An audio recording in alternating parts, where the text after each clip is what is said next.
एक मुलाकात ऐसी शख्सियतों के साथ जिन्होंने दिया है अपने जीवन को एक नया मुकाम। रूबरू कराएंगे ऐसी कुछ हस्तियों के साथ एक खास शख्सियत के साथ मुलाकात जयदेव पटेल के साथ नंबर 1 इंडिया न्यूज पर। नमस्कार व्यूअर्स, मैं जयदेव पटेल और आप देख रहे हैं नंबर 1 इंडिया न्यूज। आपका एक बार फिर स्वागत है एक खास शख्सियत के साथ मुलाकात प्रोग्राम में। आज हम बात करेंगे गुजरात हाईकोर्ट ने मोदी सरने मामले को लेकर के राहुल गांधी की सजा वाली मांग की याचिका को खारिज कर दिया है। और इसी के साथ आज छत्तीसगढ़ में प्रधानमंत्री नरेंद्र मोदी ने विपक्षी पार्टियों पर हमला बोलते हुए भ्रष्टाचार और कई तरह के आरोप को गिनाते हुए जो बातें कही हैं, इसके क्या मायने, ये तमाम मुद्दों पर बात करने के लिए हमारे साथ खास सम्मान राजनीतिक विश्लेषक संजय उनियाल जी, आपका बहुत बहुत स्वागत आज हमारे प्रोग्राम में। नमस्कार जी संजय उनियाल जी, आपसे हमारा पहला सवाल है कि गुजरात हाईकोर्ट ने आज मोदी सरने मामले को लेकर राहुल गांधी की तरफ से जो याचिका दायर की गई थी सजा की रोक को लेकर के, इसको खारिज कर दिया। इसके क्या मायने आप देखते हैं? ये अगर लॉ पॉइंट ऑफ व्यू से देखें, दो एस्पेक्ट हैं इसके। एक तो फैक्चुअल जो कि सामाजिक है और एक लॉ पॉइंट ऑफ व्यू से। तो मुझे लगता है कि पहले हमें लॉ पॉइंट ऑफ व्यू से देखना चाहिए। ये खारिज इसलिए की कि एविडेंस थे, क्लियर कट वीडियो था और सुशील मोदी जी ने जिन्होंने बैटर डाला था, बिहार के डिप्टी सीएम भी रहे हैं, कभी भारतीय जनता पार्टी के अध्यक्ष भी रहे स्टेट के, आजकल तो शायद नहीं है, तो उन्होंने ये मैटर डाला था कि उनकी भावनाओं को ठेस पहुंचे। और ऐसे ही एक दो मैटर्स और भी डले थे और जो भारतवर्ष से सारे मौजूद हैं। तो मुझे लगता है कि बिल्कुल नॉन पॉलिटिकल विषय था कि भाई आपने जब बोला कि मोदी चोर है, सारे मोदी चोर, उस जिनको भी मिलाया, नीरव मोदी को, ललित मोदी को और इधर आपने नरेंद्र मोदी जी को, तो बाकी भी जो लोग थे, चलो आपका अटैक वास्तव में नरेंद्र मोदी के पर था, और मोदी भी तो इतने सारे लोग हैं। अगर आपके सारे उनियाल ऐसे हैं, सारे पटेल ऐसे हैं, तो ये अपने आप में संभ्रांत भाषा नहीं है। तो वही कोर्ट तो बिल्कुल आपको पता पैरामीटर्स पे चलता है जी। क्या ये इंग्रेडिएंट्स जो हैं डिफेमेशन, क्रिमिनल डिफेमेशन, ये क्या वो इंग्रेडिएंट पूरे होते हैं? क्या ऐसा कहने के कोई एविडेंसेस हैं, साक्ष्य हैं, राइट हैं? क्या ऐसा कहने पर वास्तव में लॉ के हिसाब से लोगों को ठेस पहुंचती है? उन्होंने क्या है? क्या वास्तव में ऐसा कहने के बाद क्या माफी मांगने की कोशिश करी उन्होंने कहा नहीं। तो ये लॉ के जो मोटे मोटे पॉइंट जो आम आदमी समझ पाएंगे, 4 या 5 पॉइंट बताए, बाकी बहुत सारे पैरामीटर हैं। अगर मैं लॉ की भाषा में बोलूंगा तो आपके लाखों दर्शक नहीं समझ पाएंगे। तो उन सब बातों को एक बात प्रामा फेसियाई ठीक समझ के और इनको पहले कल्प्रिट बनाया गया ट्रायल कोर्ट में, और उसके बाद जब इनको ट्रायल कोर्ट के बाद सेशन में इन्होंने अपील करी, जिसमें इनको जो है आपको पता है कि इनको जमानत नहीं मिली उसमें, और अब जब ये आगे गए हाई कोर्ट में, वहां भी इनको जो जमानत नहीं मिली। पर कहते हैं ना कि मूर्खों अपनी शोभते तावत यावत जितना भाषते। संस्कृत का एक श्लोक है, मैं शिक्षण वाले पार्ट को कवर कर रहा हूँ जयदेव, और ये श्लोक है मेरे द्वारा लिखा हुआ नहीं है, 5000 साल पहले लिखा गया है। इसका अर्थ ये है, और अर्थ समझने का मतलब ये है कि आप उसको कहीं जोड़ सकते हैं।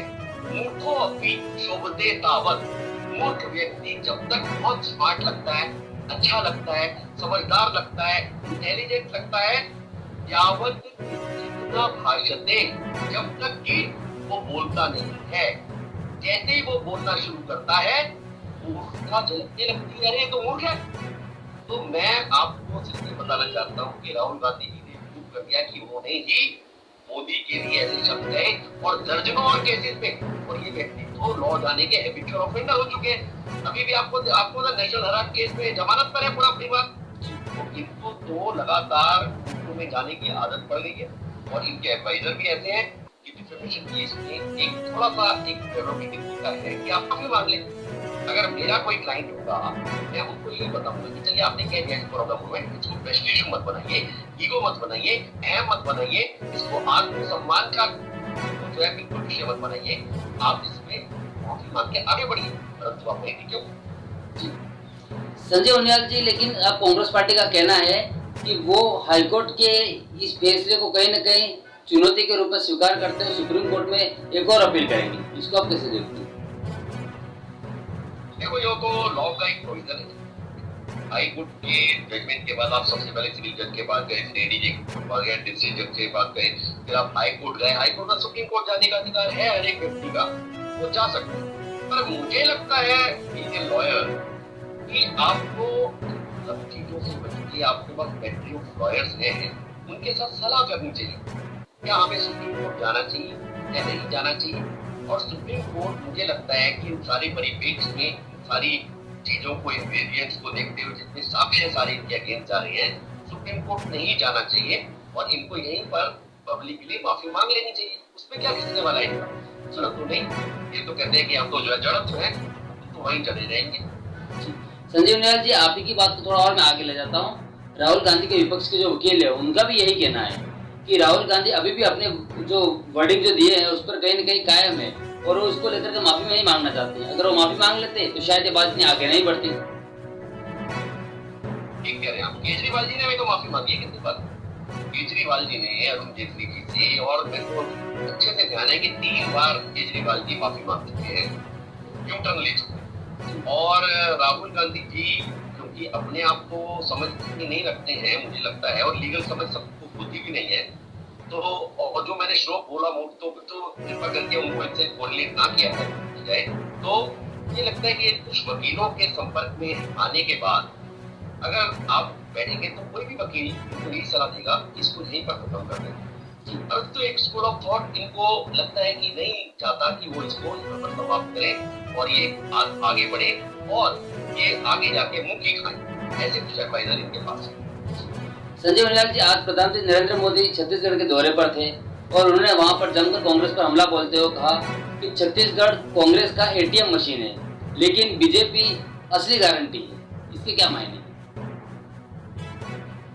एटीएम मशीन से मतलब ये था कि छत्तीसगढ़ से ट्राइबल्स के बहुत बड़े एरिया से उनके साधनों को, उनके संसाधनों को, उनकी जमीनों को और उनकी इग्नोरेंस को, उनकी इनोसेंसी को एनकैश करने का ये लगातार माध्यम है। और हर तरह के इलेक्शंस में वहां से पैसा कलेक्ट होता है। ये बात उन्होंने तो कई बार ये रिकॉर्ड्स में भी, और प्रधानमंत्री जी जब भी कोई बात करते हैं तो उनकी क्रेडिबिलिटी होती है, ट्रांसपेरेंसी होती है। और लाल किले से इस बार आपको ध्यान होगा उन्होंने कह दिया था कि मैं इस बार अगला जो 1.5 वर्ष 2 वर्ष 2.5 वर्ष 2024 तक का है और वो बहुत स्ट्रिक्ट वाला है और इम्प्रूव कर दिया उन्होंने।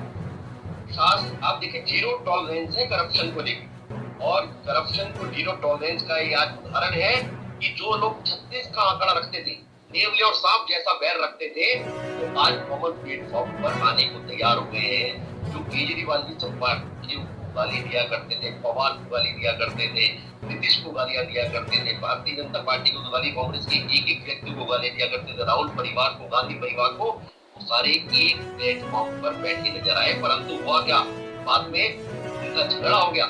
राहुल गांधी ने तो केजरीवाल से बात करने को मना कर दिया, क्योंकि अब पार्टी में और बहुत सारी पार्टियों के एकत्र होने में बहुत फर्क है। जैसे जब बहुत सारी पार्टियां इकट्ठी होती हैं तो उसमें छोटी छोटी पार्टी व्यक्ति क्यों बनाता है जयदेव? इसलिए बनाता है कि वो उस पार्टी का अध्यक्ष बना रहना चाहता है और उस पार्टी के ऊपर उसका ईगो सेटिस्फेक्शन होता है कि मैं अलग पार्टी बनाऊंगा।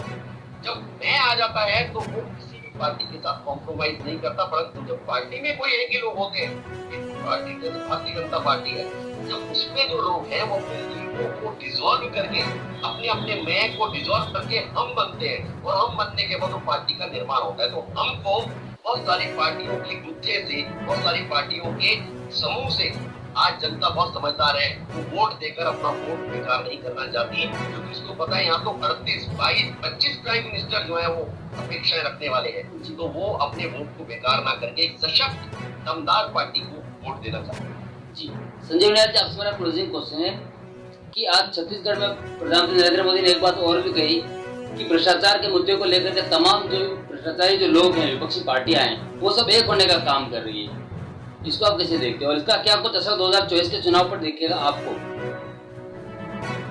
भ्रष्टाचार एक बड़ा मुद्दा है और मुझे लगता है कि भ्रष्टाचार को बहुत अच्छे तरीके से इस सरकार ने आड़े हाथों, जो संस्थाएं जयदेव जी आप सोचिए वो डेड थी, जिनको की लगता था कि इनकी कोई वैल्यू नहीं है, इनकी कोई एग्जिस्टेंस नहीं है, उन सारे ही चीजों को आज देखिए कि जैसे ईडी एनफोर्समेंट डायरेक्टरेट का गवर्न आपको याद होगा कि नेहरू ने इसको जो है कॉन्स्टिट्यूट किया था, परंतु उसकी एग्जिस्टेंस सामाजिक जीवन में, सामाजिक परिप्रेक्ष्य में कहीं पर भी नहीं।